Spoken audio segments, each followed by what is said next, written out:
Welcome, everybody, to another episode of Mental Health Matters. This is Tom Duff, Executive Director of St. Louis Counseling, also a licensed clinical social worker. Just to remind everyone, Mental Health Matters is a podcast devoted to breaking down stigma, but at the same time, creating avenues to talk about mental health in an okay way, in an enjoyable way, and most of all, in a educational kind of way. And so, as always, we try to do that within our podcast by having guests that come on and share some knowledge, as well as we share knowledge about St. Louis Counseling as well, too. So check out St. Louis Counseling, stlouiscounseling.org. Saint is spelled out, and kind of see what our services are all about. But also, today we have an awesome guest, one of my favorite psychiatrists, Dr. Jackie Landess. How are you, Jackie? I'm doing great, Tom. Thank you for having me. Good. I always want to call you Dr. J. I think I have in totally fine in emails, but it just makes me feel like you're Dr. J, the best one. Do you know Dr. J? Am I before your time? No, I know who that is. Yeah. Okay. Yeah. Okay. Just making sure I was dating myself there. But anyway, Dr. Jackie is a great psychiatrist here that's affiliated with St. Louis University. And today we're going to talk a little bit about just what is psychiatry? Because I think there's a lot of just falsehoods that are still out there about what the profession is. Explain some of that. We're going to explain a little bit about what a psychiatrist does on a daily basis, the different kind of components of that job, medication, and we'll probably get into a lot of other stuff. But one of my favorite questions is how did you get into that field? Like, what made you interested in psychiatry? I always find it anybody's career path, but because you also have a degree in law too, if I'm not mistaken. Right. So I've always kind of researched my people that are lawyers that are around me, just so I watch what I say as well. But anyway, what got you interested in psychiatry? Yeah, so actually when I entered medical school, I thought that I was going to go into surgery. I had a background in sports, so I was very interested in orthopedics, and it wasn't until some experiences I had about my third or fourth year of medical school that I became interested in psychiatry.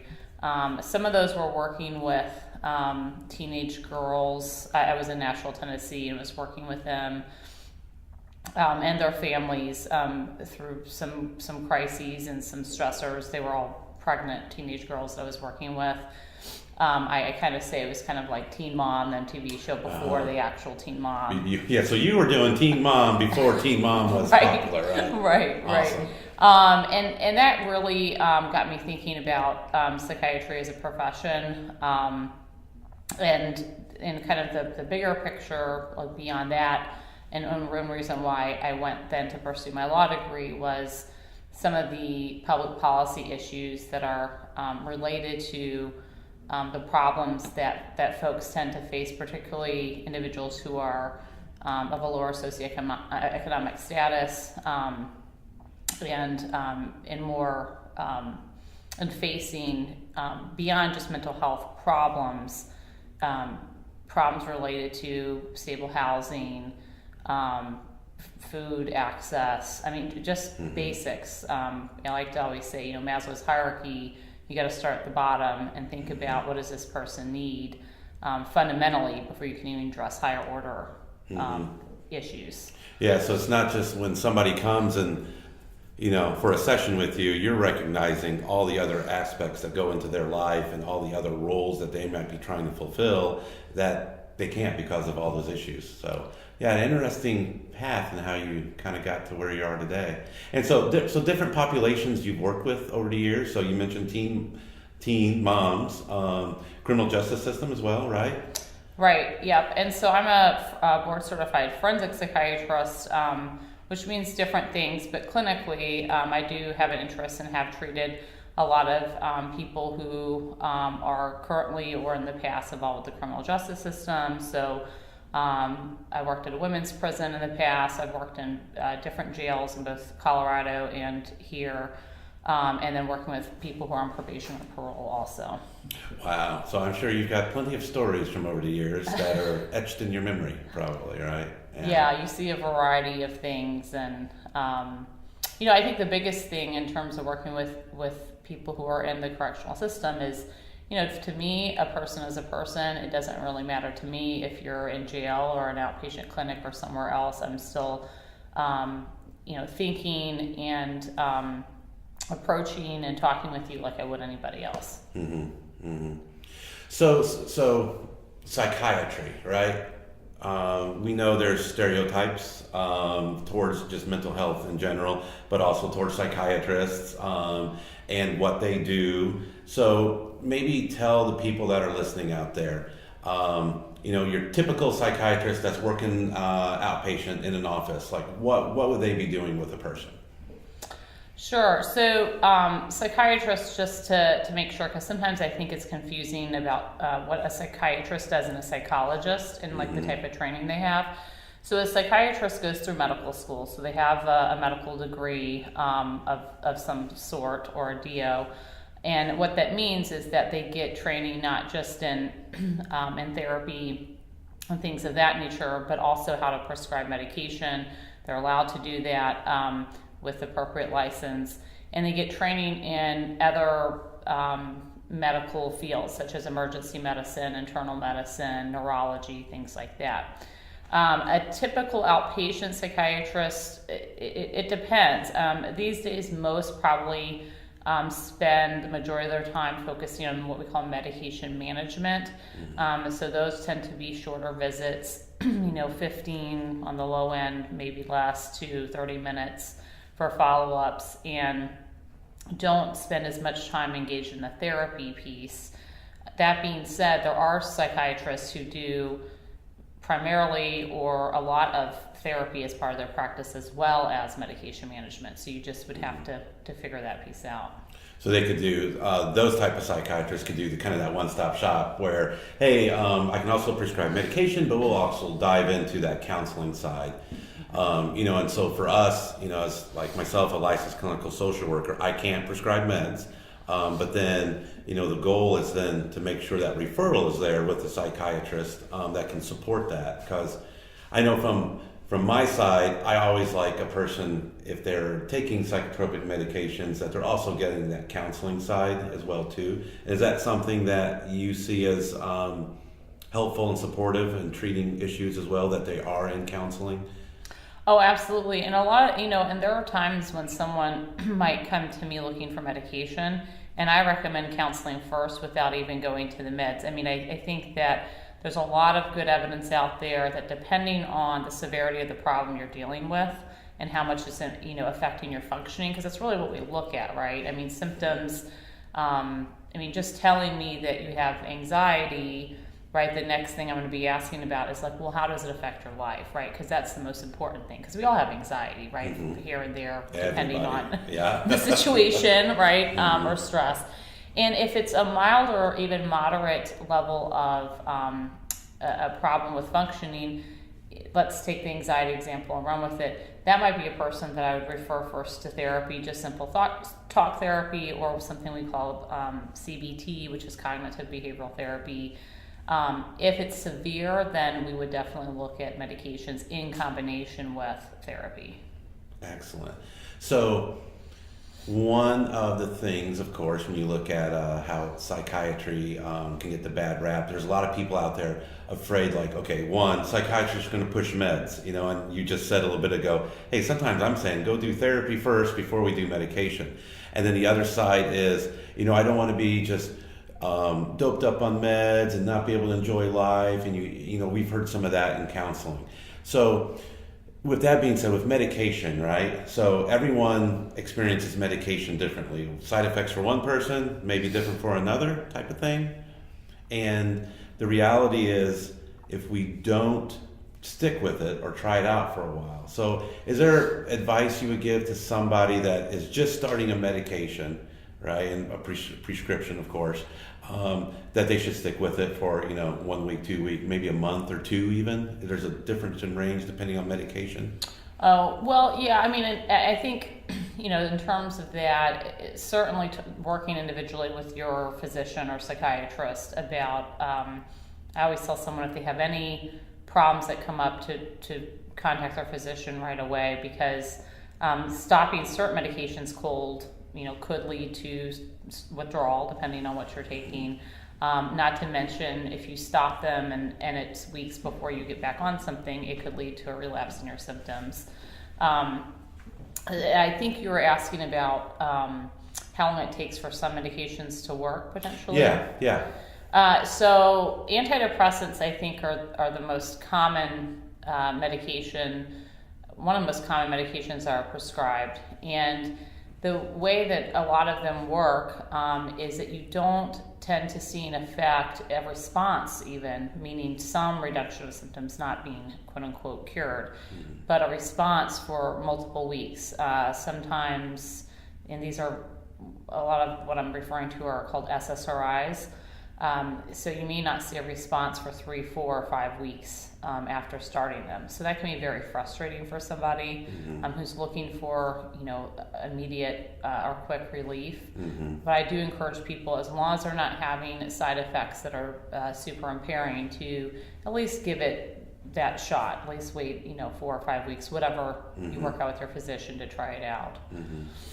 Yeah, because I think, because on the therapy side, a lot of times we'll hear, well, I started this medication and it hasn't done anything to me. I'm still anxious and I still have all these thoughts. And, so one, we're saying, well, you need to work through it, from that cognitive standpoint is where two, but actually give it time to operate inside your system. And then some can leave your system, like basically quicker than others too, right? If you stop taking them. Right. Depending on what the medication is, of course. Right, exactly, yeah. So, I mean, it's something called the half-life, which is just a fancy name for, how long a medication sticks around your bloodstream, like once you've taken it. So there's some that will be around for, days. Others can be around for up to, 4 or 5 weeks in your system after you stop taking them. So we are talking to Dr. Jackie Landess, psychiatrist, and having some very insightful conversation about just the field of psychiatry. So one question for you: besides doing podcasts, what's your favorite part of being a psychiatrist? Oh, doing podcasts, yeah. Doing podcasts with me. I mean, that's got to be a good time, right? Yeah, it's got to be the highlight. But, yeah, no, it definitely is. Yeah. It is. So one of the favorite things I think, and I believe that this is why a lot of people do go into this field, at least I hope so, is the ability to form long-standing relationships with people. Now that depends on the setting that you work in, right? I mean, so if I'm working only in the emergency room, I'm seeing people and then they're gone, and most of the time I don't, see them again. But particularly if you have an outpatient clinic, even if you work on an inpatient hospital unit, you tend to see people and over again. It really is rewarding, I think, to be able to formulate a level of trust and communication with someone. You're not always going to see results. In fact, most of the time you don't see quote-unquote results quickly in psychiatry. And that can be frustrating for both the doc, I think, and the patient. But it's small things that we celebrate. If I have somebody with severe OCD who literally just was able to, wash their hands in a public restroom for the first time in 15 years, that's something to really celebrate. Now, they may still be too impaired to work and do other things, but that's a small step, but it's monumental, potentially to that person. Yeah, so giving yourself those small acknowledgments, small praises. And I think that's something, like you said, earlier too, people are looking for that immediate improvement. And sometimes it's as simple as just one small little step into making future steps for progress. That Rome wasn't built in a day type of scenario there. So yeah, we see that a lot with clients too. It's just like, and then helping them realize, no, you came here today to the office. That's success in itself for some people. So no, that's great advice. You mentioned the legal side. In the sense of becoming a lawyer, looking at public policy, things of that nature as well with your law degree, I should say. And and you've worked within the criminal justice system, different places, different states even, when you look at some of the disparity going on, and, we all read the news, and I don't read the news now, I listen to it, I think, more than anything, but or I read the Twitter on it, but that's another story. But, what are some of the things you've seen that, you would still like to attack, so to speak, or go after, when we look at the number of African American males compared to white males that are imprisoned or just arrested, different things of that nature, or stuff that's going on inside the criminal justice system. I mean, is there areas that you see it's like, yeah, one, I'd love to get involved in that, or two, as a society, maybe we really need to go after that? Mm-hmm. Yeah, so most of the work that I've done outside of just treating patients in that setting is related to diversion programs, which means, is there a way to either make sure that people who have severe mental illness not end up in jail in the first place, so more of a prevention focus, and or once they're in the system, if able, because obviously if someone's there on a very serious charge, they're not going to be sent out of that system. If able, someone who has serious mental illness, and most likely it's related to why they're in jail in the first place, is there a way to then get them out and into treatment, and then keep them out of jail? Mm-hmm. So I think that has been my focus, and there's just a number of challenges and barriers. As you can imagine, there's a lot of moving parts. Mm-hmm. You're talking about coordinating care between a correctional system, community mental health systems, social welfare agencies. Insurance is a huge issue. Insurance within the state of Missouri, obviously we didn't expand Medicaid. Mm-hmm. When someone goes into a jail or prison, at some point, whenever they catch wind, even if they were on Medicaid when they went in, it gets terminated.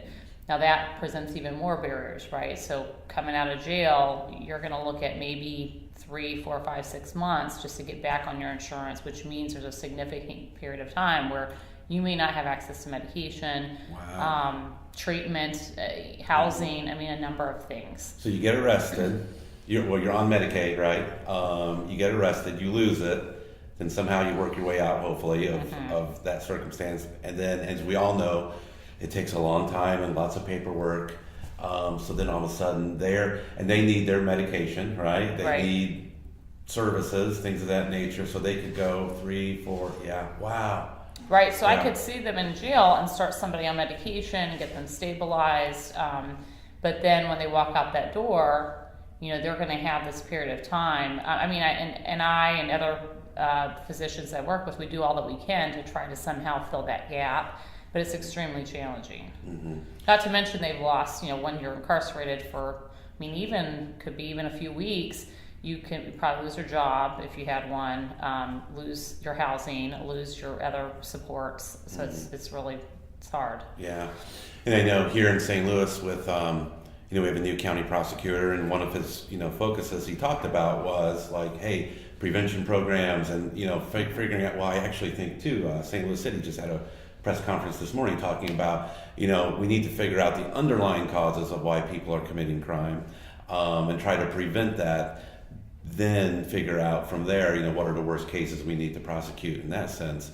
And so, so it's exciting to hear that conversation that's out there, because so often, when you look at even social media, of course, when there's an article or something related to this or anything, it's like, people need to be locked up and they committed a crime. And the reality is, well, it doesn't prevent it, right? Because how many people are we locking up in the United States compared to other countries? But it doesn't stop it, the fear of being locked up, right? And for some individuals, like we're talking about, the mental health issue gets in the way of all of that, or they're seeing that as a solution too.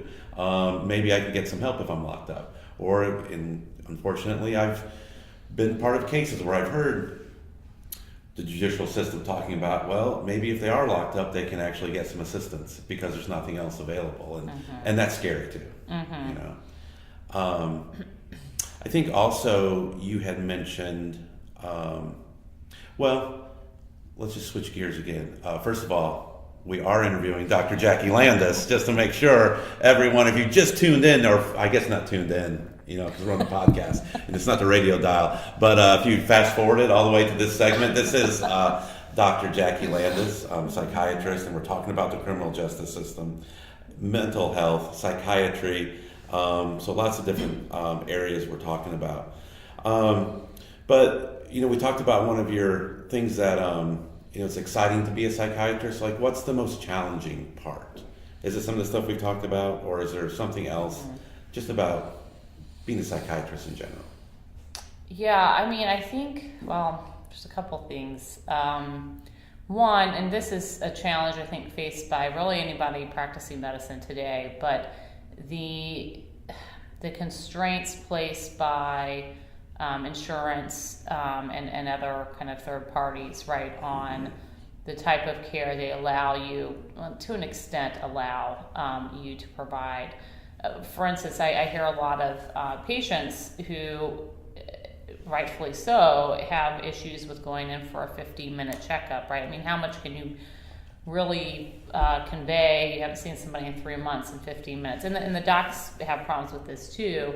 But then the issue becomes, you've got this quota you've got to fill for the day. You've got to see X number of people in this period of time. You get reimbursed at such and such a rate. Not to mention there's a wait list out the door just to get in for services due to the shortage that we have of psychiatrists. True. Really, all over except in places like New York City or LA or something. So I think that's one big challenge because, like I said, I think a lot of psychiatrists actually do desire to spend more time with their patients, but feel like there's these external pressures that they can't navigate or negotiate in order to do that. I think the other thing is something I mentioned earlier in that, sometimes it takes a long time to see results, right? Whether it be from the therapy and medication, whatever it is.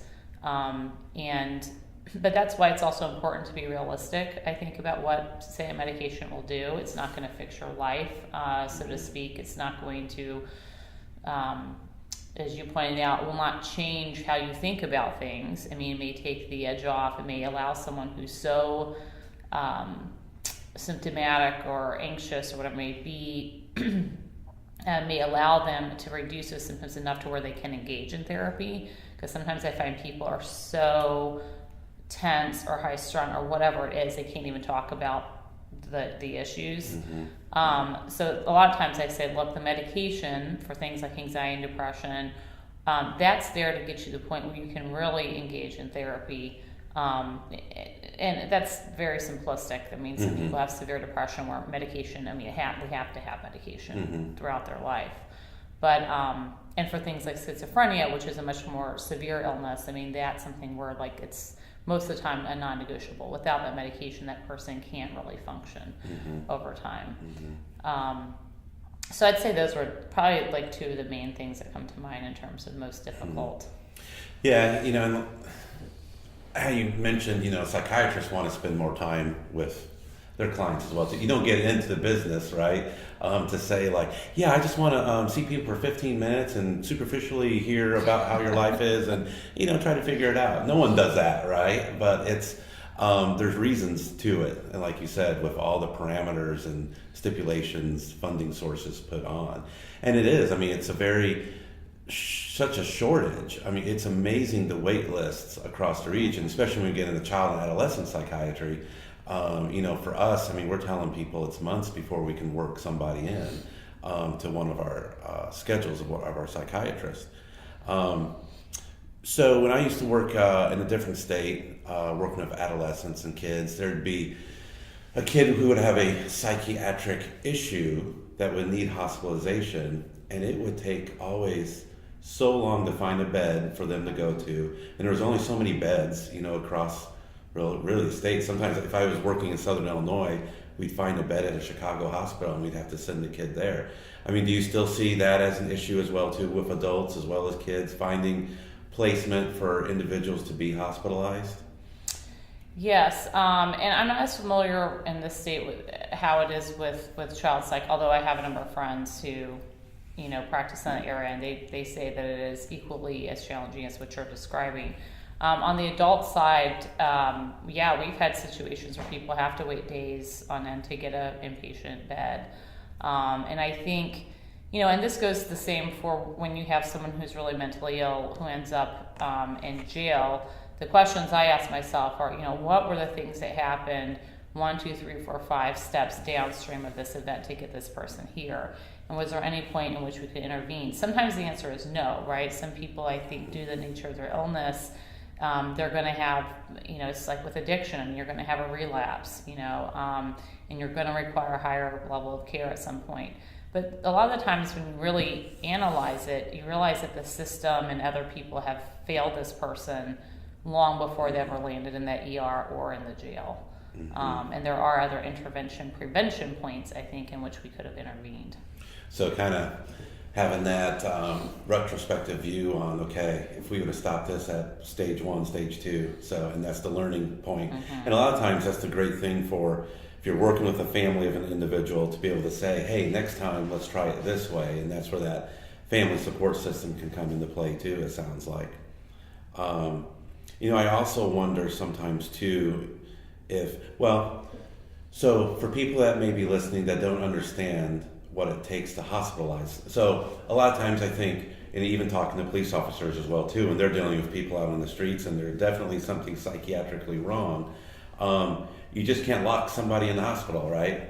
There's some steps to that. So what are some of the things that, may lead, or how does that work even, in regards to if someone is hospitalized inpatient? Mm-hmm. Of course, if they're willing, that's one thing, right? Right. But if they're not? Right. So if you go in voluntarily and you understand and you sign and say that you're going to the hospital, that's not an issue, as you pointed out.